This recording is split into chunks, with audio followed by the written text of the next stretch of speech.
चला तर मग बघूया की बांधकाम व्यवसायासाठी आधुनिक अकाउंटिंग किती महत्त्वाचं आहे.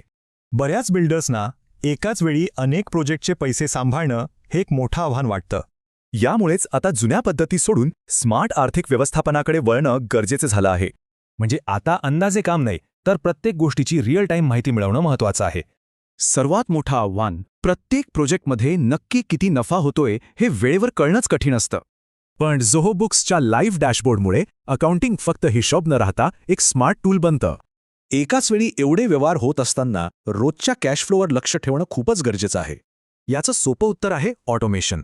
यामुळे रोजच्या कॅश फ्लोची अचूक माहिती मिळते. चला आता बघूया की पेमेंट्स आणि कंप्लायन्स सारख्या गोष्टी कशा सोप्या होतात.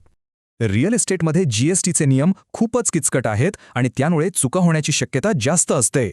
इथे ऑटोमेशनमुळे चुका टाळता येतात आणि जीएसटी रिपोर्टिंग अगदी सोपं आणि अचूक होतं.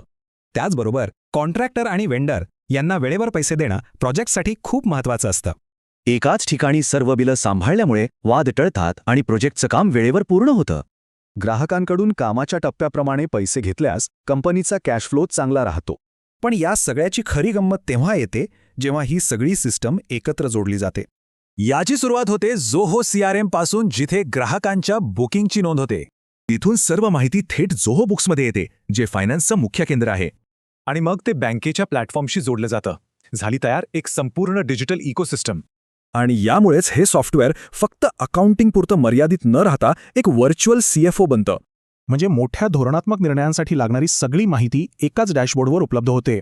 थोडक्यात सांगायचं तर हे फक्त हिशोब ठेवण्यापुरतं नाही, तर व्यवसायाला पुढे नेणारं एक मॅनेजमेंट टूल आहे.